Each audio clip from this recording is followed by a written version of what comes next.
నమస్కారం న్యూస్ 21 టీవీకి స్వాగతం. ముందుగా ప్రేక్షకులందరికీ వినాయక చవితి శుభాకాంక్షలు తెలియజేస్తూ బులెటిన్ హెడ్లైన్స్ చూద్దాం.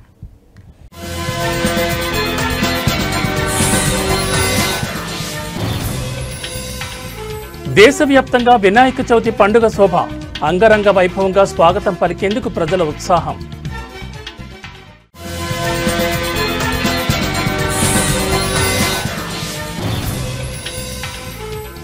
హైదరాబాద్లో రాత్రి నుంచి ఎడతెరిపిలేని వర్షం, పలు లోతట్టు ప్రాంతాలు జలమయం.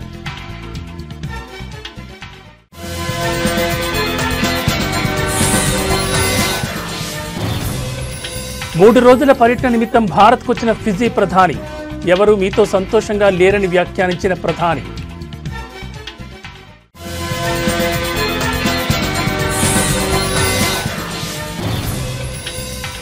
జమ్మూ కశ్మీర్ను అతలాకుతలం చేస్తున్న భారీ వర్షాలు, పలు చోట్ల కొండ చర్యలు విరిగిపడి పెనుభీభత్సం.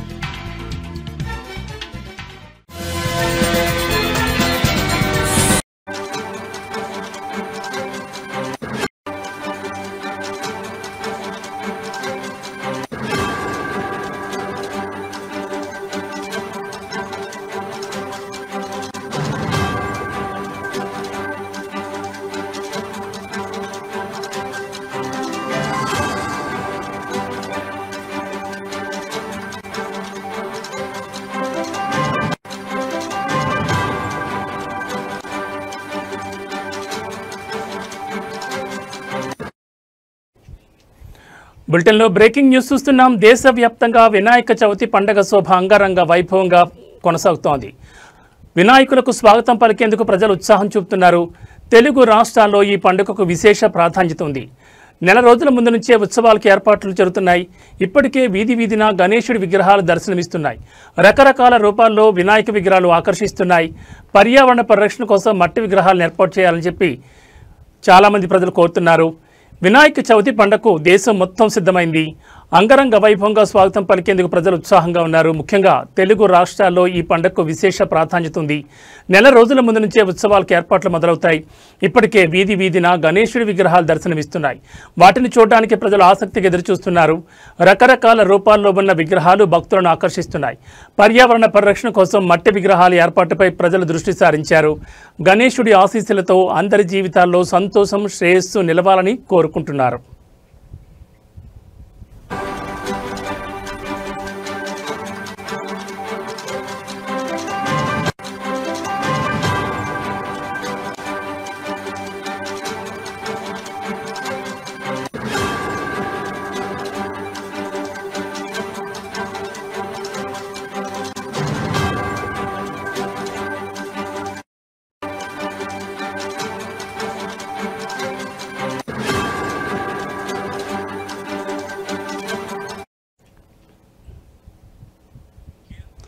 విద్యార్థులు, యువకులు ముఖ్యంగా ఈ పండుగలో చాలా ఉత్సాహంగా పాల్గొంటారు. కళాశాలలు, పాఠశాలల్లో ప్రత్యేక పూజలు నిర్వహిస్తారు. వినాయక చవితి సందర్భంగా తెలుగు రాష్ట్రాల్లో ప్రత్యేక ప్రసాదాలు తయారు చేస్తారు. ముఖ్యంగా ఉండ్రాళ్ళు, కుడుములు, లడ్డూలు, పులిహోర వంటి ప్రసాదాలు. వినాయక చవితికి ప్రత్యేకమైన మండపాలను ఏర్పాటు చేసి అక్కడ వినాయకుడిని కొలువు తీరుస్తారు. 10 రోజుల పాటు ఉత్సవాలు నిర్వహిస్తారు. గణేశుడికి ఇష్టమైన ప్రసాదాల్లో మోదకం ఒకటి. ఈ పండుగకు ప్రతి ఇంట్లో మోదకం చేస్తారు. ప్రతి సంవత్సరం గణేశుడి పూజల కోసం లక్షల సంఖ్యలో విగ్రహాలను తయారు చేస్తారు. గణేశుడి విగ్రహాలను విభిన్నమైన థీములతో తయారు చేస్తున్నారు. పర్యావరణం, సామాజిక అంశాలు, రాజకీయ అంశాలను కూడా థీములుగా వాడుతున్నారు.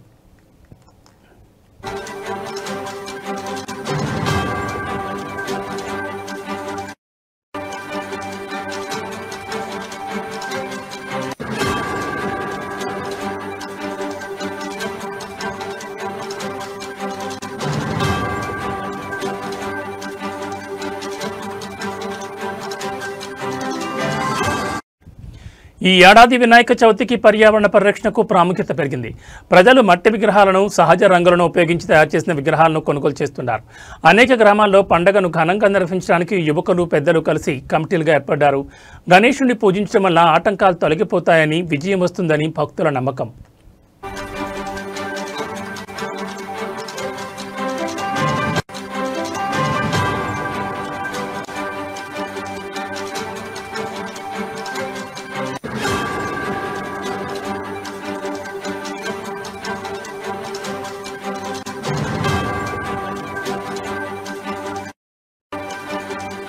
వినాయక చవితికి 10 రోజుల ముందు నుంచే ఆధ్యాత్మిక వాతావరణం నెలకొంటుంది. హైదరాబాద్, విజయవాడ, విశాఖపట్నం, తిరుపతి వంటి నగరాల్లో పండుగను చాలా ఘనంగా నిర్వహిస్తారు. పండుగ సందర్భంగా వ్యాపారాలు జోరుగా సాగుతాయి. పువ్వులు, పండ్లు, ప్రసాదాల తయారీకి కావలసిన వస్తువుల వ్యాపారం పెరుగుతుంది. చిన్నపిల్లలు గణేశుడి విగ్రహాలను కొని ఇంట్లో పూజలు చేసి రంగులు వేస్తూ సంతోషిస్తారు.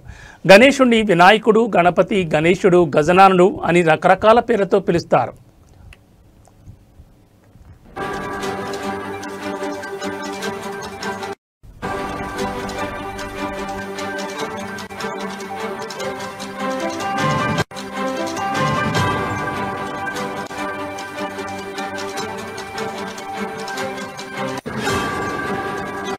ఈ ఏడాది కొన్ని గణేశుడి విగ్రహాలు 50 అడుగుల కంటే ఎక్కువ ఎత్తులో ఉన్నాయి. వీటిని చూడడానికి ప్రజలు ఆసక్తిగా ఎదురుచూస్తున్నారు. భారతదేశంలో మాత్రమే కాకుండా ప్రపంచంలోని ఇతర దేశాల్లోని భారతీయులు కూడా వినాయక చవితిని ఘనంగా జరుపుకుంటారు. వినాయక చవితిని మొదటిసారి మహారాష్ట్రలో నిర్వహించారు. బాలగంగాధర్ తిలక్ దానిని ఒక జాతీయ పండుగగా చేశారు. ఈ పండుగ ఐక్యతను ప్రోత్సహిస్తుంది. ఒకే చోట అన్ని మతాల ప్రజలు కలిసి ఈ పండుగలో పాల్గొంటారు.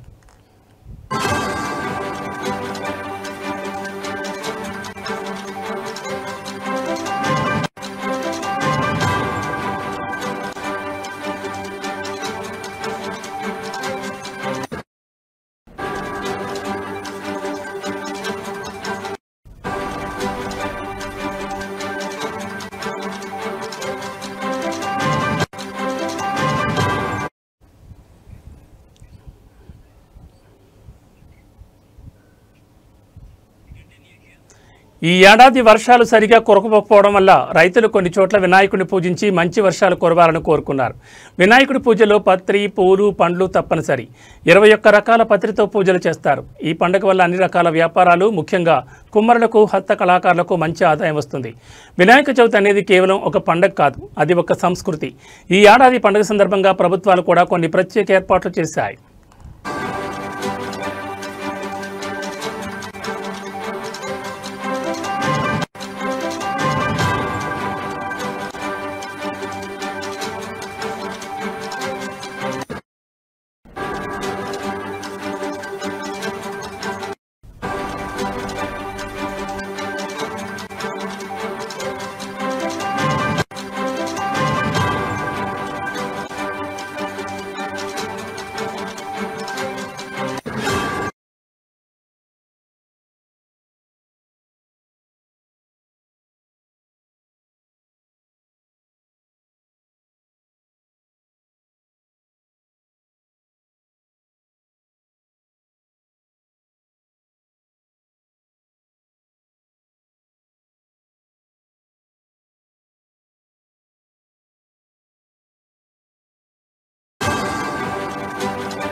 బులెటిన్లో మరో బ్రేకింగ్ న్యూస్ చూస్తున్నాం.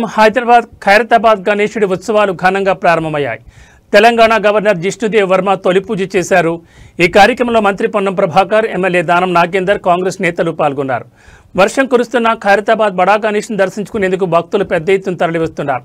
ఈ ఏడాది స్వామివారు శ్రీ విశ్వశాంతి మహాగణపతిగా దర్శనమిస్తున్నారు. 69 అడుగుల ఎత్తు, 28 అడుగుల వెడల్పుతో విగ్రహాన్ని తీర్చిదిద్దారు.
బులెటిన్లో మరో బ్రేకింగ్ న్యూస్ చూస్తున్నాం. అల్పపీడన ప్రభావంతో తెలంగాణ వ్యాప్తంగా వర్షాలు దంచికొడుతున్నాయి.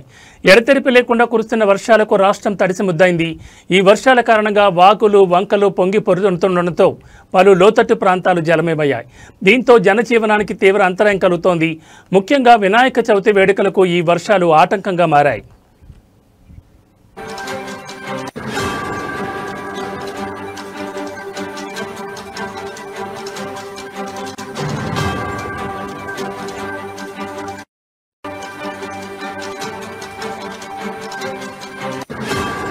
హైదరాబాద్లో కూడా రాత్రి నుంచి వర్షం దంచి కొడుతోంది.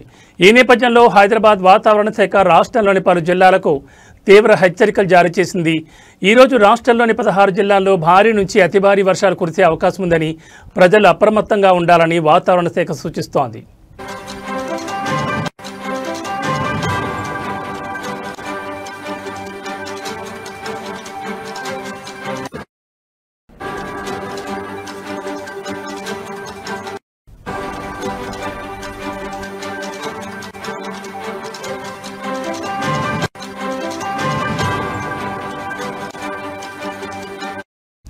హనుమకొండ, వరంగల్, భద్రాద్రి, ఖమ్మం, మహబూబాబాద్, మంచిర్యాల, పెద్దపల్లి, ఆసిఫాబాద్, ములుగు, సిరిసిల్ల, జనగాం, మెదక్, వనపర్తి, కామారెడ్డి, నిర్మల్, నారాయణపేట జిల్లాలకు ఆరెంజ్ అలర్ట్ జారీ చేసినట్లు అధికారులు తెలిపారు. ఈ జిల్లాల్లో ఉరుములు మెరుపులతో కూడిన కుండపోత వర్షాలు పడొచ్చని హైదరాబాద్ వాతావరణ శాఖ డైరెక్టర్ డాక్టర్ రాగరత్న వెల్లడించారు.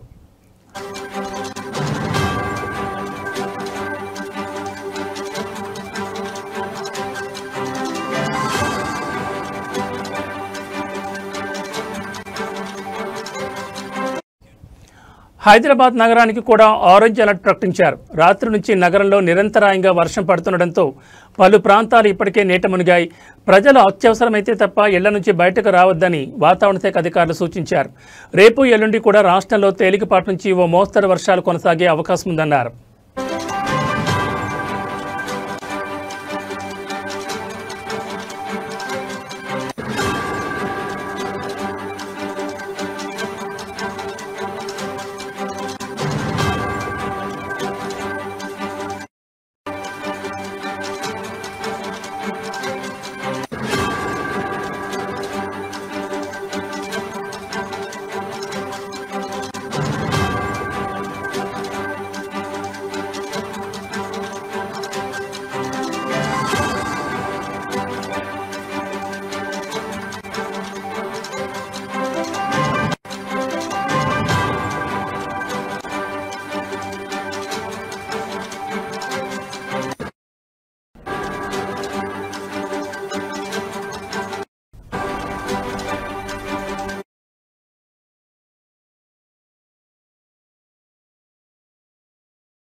బులెటిన్లో మరో బ్రేకింగ్ న్యూస్ చూస్తున్నాం. ఫిజీ ప్రధాని రబూకా 3 రోజుల పర్యటన నిమిత్తం భారత్కు వచ్చారు. పర్యటనలో భాగంగా ప్రధాని మోడీతో ఫిజీ ప్రధాని రబూకా బృందం ద్వైపాక్షిక సంబంధాలపై చర్చించారు. వాణిజ్యం, పెట్టుబడులు వంటి రంగాల్లో ద్వైపాక్షిక సంబంధాలను బలోపేతం చేయడంపై చర్చలు జరిపినట్లు ఆ వర్గాలు పేర్కొన్నాయి.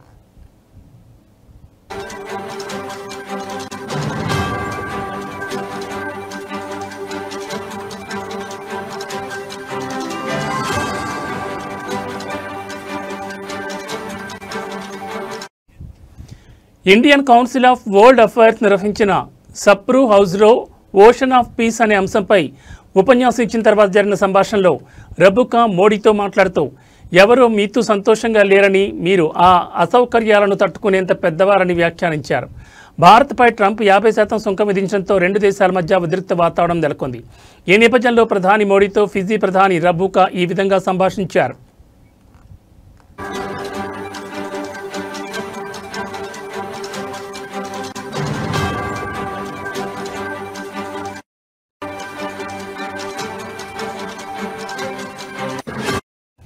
అమెరికా అధ్యక్షుడితో తనకు ఎలాంటి వ్యక్తిగత సంభాషణ లేదని, రష్యా అధ్యక్షుడితో ద్వైపాక్షిక చర్చలు జరపాలని కోరానని ఆయన అన్నారు.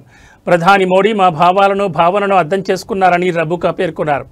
భారతదేశం ఒక ముఖ్యమైన భాగస్వామి అని, శాంతి మహాసముద్రంగా పసిఫిక్ దార్శనికత మన ప్రాంతానికి మాత్రమే కాకుండా ప్రపంచ శాంతి స్థిరత్వానికి దోహదపడేలా ఫిజీ, భారతదేశం కలిసి పనిచేయగలవని ఫిజీ ప్రధాని రబుకా అన్నారు.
బులెటిన్లో మరో బ్రేకింగ్ న్యూస్ చూస్తున్నాం. భారీ వర్షాలు జమ్మూ కాశ్మీర్ను అతలాకుతలం చేస్తున్నాయి.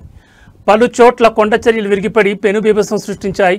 కత్రాలోని ప్రసిద్ధమైన వైష్ణోదేవి ఆలయ మార్గంలో కొండ చర్యలు విరిగిపడిన ఘటనలో మృతుల సంఖ్య 31కు చేరుకుందని అధికారులు ఇవాళ ఉదయం వెల్లడించారు. భారీ వర్షాల నేపథ్యంలో ముందు జాగ్రత్త చర్యగా ఆలయానికి వెళ్లే 2 మార్గాలను మూసివేసినట్లు ప్రకటించారు.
అలాగే భారీ వర్షాలు, వరదలతో 20 నుంచి 30కి పైగా లోతట్టు ప్రాంతాలు మునిగిపోయాయి.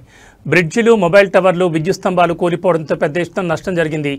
ఆకస్మిక వరదలతో ఫోన్, ఇంటర్నెట్ సేవలు దెబ్బతినడంతో లక్షలాది మంది కమ్యూనికేషన్ లేకుండా పోయింది. మరోవైపు జమ్మూ నగరం, ఆర్ఎస్పుర, సాంబా, అక్నూర్, నాగ్రోటా, కోట్ బల్వాల్, బిష్నా, విజయ్పూర్, పుల్మండల్, ఖటుబా, ఉదంపూర్లో మోస్తరు నుంచి అతి భారీ వర్షాలు కురిసే అవకాశం ఉంది.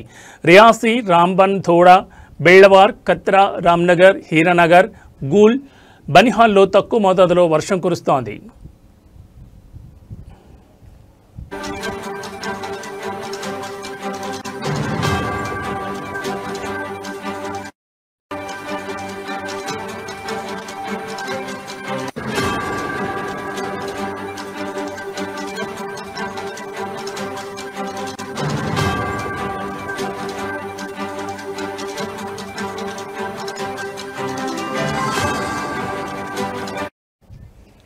ఇక జమ్మూ కాశ్మీర్లో ప్రభుత్వ ప్రైవేట్ పాఠశాలలన్నింటినీ ఇవాళ మూసివేయాలని అధికారులు ఆదేశాలు జారీ చేశారు. 10, 11వ తరగతుల పరీక్షలు కూడా జమ్మూ అండ్ కాశ్మీర్ బోర్డు వాయిదా వేసింది. అలాగే భారీ వర్షాల కారణంగా ఉత్తర రైల్వే 22 రైళ్లను రద్దు చేయగా 27 రైళ్లను ఫిరోజ్పూర్, మాండా, చక్రక్వాలాన్, పఠాన్కోట్ స్టేషన్ వద్ద ఆపేసింది. పఠాన్కోట్, కండ్రోరి మధ్య రైతు సేవలు కూడా పూర్తిగా నిలిచిపోయాయి. ఇక కత్రా, శ్రీనగర్ రూట్లో రైళ్లు నడుస్తున్నాయి.